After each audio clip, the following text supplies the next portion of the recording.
How's everybody doing out there? The one, the only Star Soldier 1 back here again. And I'm doing a review that I always wanted to do for a while because this game is very special to me. As I'm sure it's special to a lot of people out there. I come bearing some bad news initially. A famous Sega producer, sadly she just passed away. She's a legendary producer, artist, and all-around fantastic person. Her name is Rieko Kodama. And it was just recently that news broke out, even though she died in May. Yeah, in October it was announced that she passed away sadly. It was just heartbreaking news because maybe you don't know her by name, but maybe you played some of her games before. Some absolutely bangers out there, some absolute legends. Whether she was like the lead artist, she had a great input into several Sega classics out there. Yeah, the cool thing about Sega, even though they're not releasing systems anymore, they like to go back to the past, especially for the Sega Genesis, and they let people know about their rich history. You can easily learn more about her in this cool collection here where she does an interview. She's done like different magazine articles, videos out there. And there was this great piece done by Creative Cat Productions that I highly recommend. I was surprised because it doesn't actually have that many hits. I think by the time I'm recording this, it has over 300. Well, my crazy Monster Party review done by the Indifferent Video Game Nerd has nearly 1,000 hits. Something wrong about that. I definitely recommend you check that video out because that was the cool thing about her input with Sega. It made the video games that she made quite different than the usual norms out there. Rieko Kodama just has like this huge impact with Sega, the Japanese market, and of course one of my favorite role-playing games of all time, the original Phantasy Star. Yeah, let's go way back to 1988 and see what impact Phantasy Star left for the video game industry. Alright, so some time ago in a galaxy that's actually not too far away, there was this space battle going on, and there was this evil empire. So this evil dictator is being kind of a dickhead. Unlike Dragon Warrior and Final Fantasy, this game is a huge adventure, not only dealing with one planet that you have to explore on, but 3 different planets and a huge solar system. That's amazing. And yes, this game has more of a sci-fi feel to it. So this is pretty much a RPG Star Wars. Think of all those crappy, stupid Star Wars games out there for the Famicom and original Nintendo. And yeah, and then you compare it to Phantasy Star here. This is what Star Wars should have been. I'm Darth Vader and I'm Whistle Scorpion. Some goddamn reason. So we get a cool opening storyline right away. Already the graphics look pretty impressive. Now remember, this is an 8-bit title here.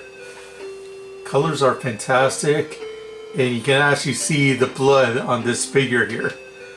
So that chick that we saw on the title screen, yeah, that's her brother, and unfortunately he's about to die. And now we want our revenge. But we have to find some friends first to see if we can take down this evil empire. This is the game. Yeah, as impressive as the rest of the game looks, yeah, when you go to the towns here, it's not very detailed or anything like that. Especially compared to some other RPGs, it looks fine and everything, but the characters are all static. They have their arms out. Looks like Fisher-Price characters. But when you go to talk to them, yeah, you're taken to all new screen. And yeah, you can actually see the backgrounds in 3D. It's pretty cool. I don't like to give out tips in my reviews, but Phantasy Star is one tough game. If I can recommend anything to you, save often. Yeah, so you just hit the button here. You can save anytime you want. Now this is very handy, of course, but you gotta be careful. Thankfully you have 5 save slots. 5! Okay. If you go to this house, yep. Yeah, remember this chick.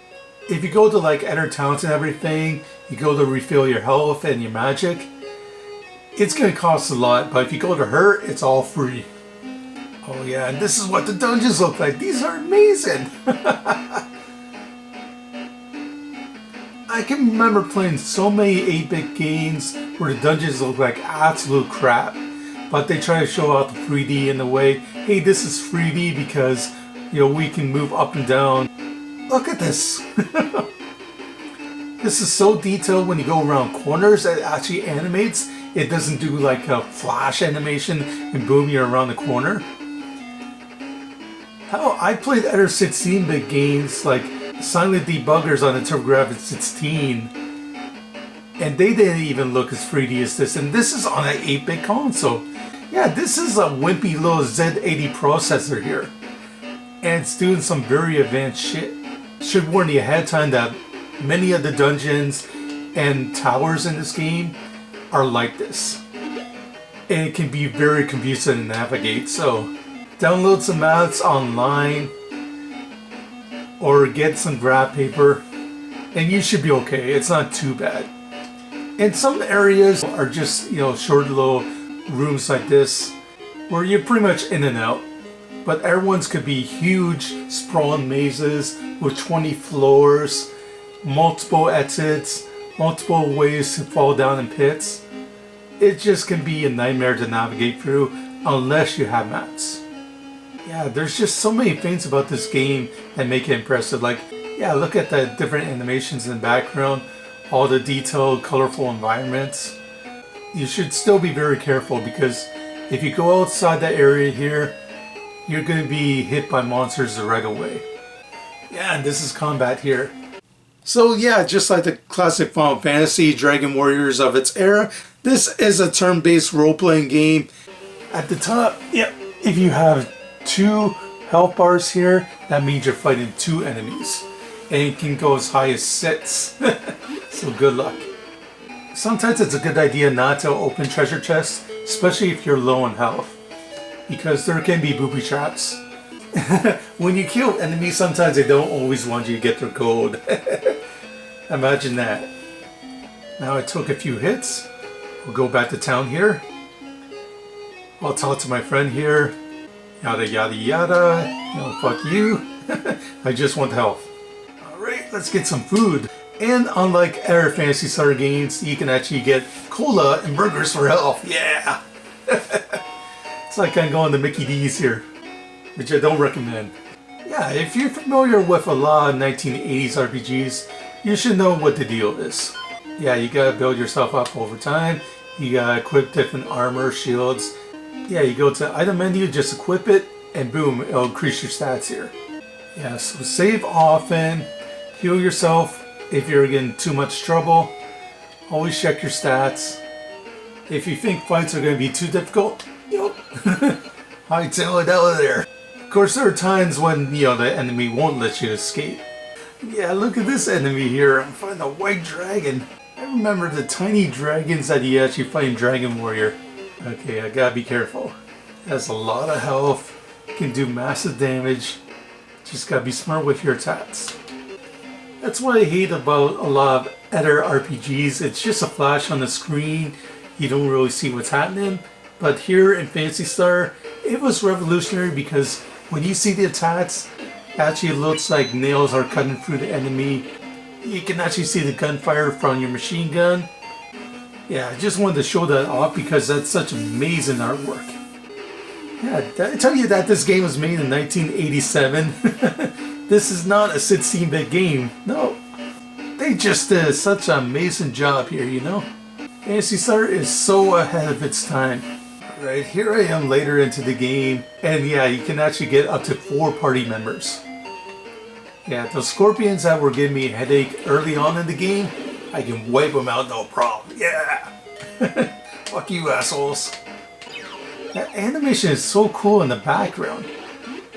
Like, these are not just stack enemies. You're not fighting like different wall paintings or anything like that. No, they actually fucking animate. That's so cool. There were 16-bit RPGs that didn't do this. I'm looking at you, Earthbound Final Fantasy 3.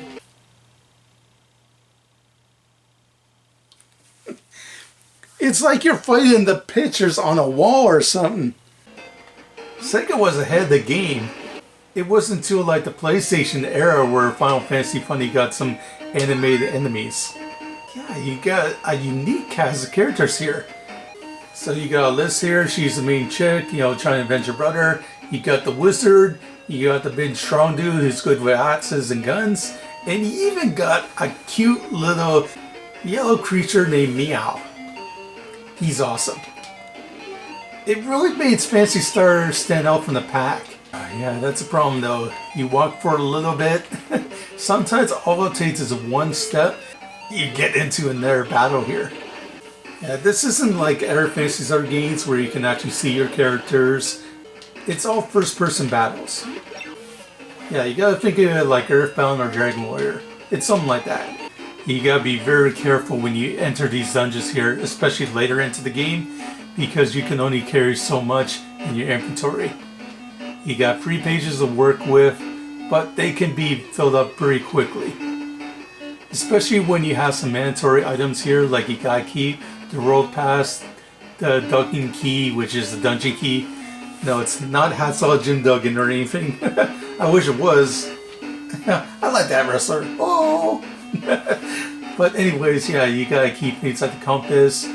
Magic lamp is very important because you need to see in these dungeons, of course. You got so many weapons, items, and even vehicles to work with. It's an amazing, huge game. Yeah, so you gotta micromanage your inventory very well here. So yeah, good luck to you. It's gonna be a tough one, but if you stick with it, yeah, it's gonna be very addictive. Phantasy Star is one of the most addictive RPGs I ever played. You got your stormtroopers, you got your laser swords, you got space travel, you got the whole shebang here. It's a great sci-fi RPG. You're talking about games that give you the world. No, this game gives you the solar system, baby. If you get too lost, hey, no big deal. This is RPG. Just fight more enemies, gain your experience, level up your characters. Yeah, become stronger over time. And that's what a good RPG is supposed to do. The more you play it, the better you get. But don't think that Phantasy Star is an easy game. Hell no. This game is going to eat you alive if you don't know what you're doing. And that's why I was kind of disappointed with certain RPGs like Earthbound and Phantasy Star 2. Great RPGs, don't get me wrong and everything. But if you got their initial releases, they came with huge strategy guides that pretty much spoiled the whole game. Also eliminated the challenge of the adventure itself.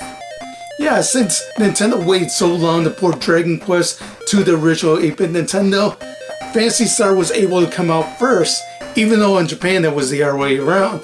The original Phantasy Star in Japan came out in 1987, 1 year after Dragon Quest. Yeah, it was able to make a lot of improvements over that ancient relic. Yeah, there's a reason why Happy Console Gamer and Ken Justice sing the praises of Phantasy Star.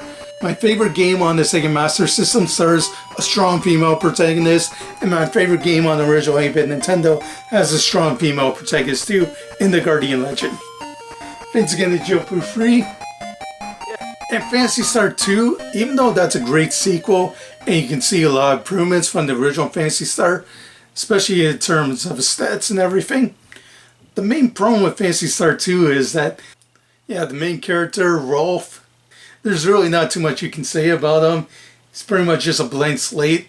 I think that was done on purpose so that people can sort of pour themselves into the main character.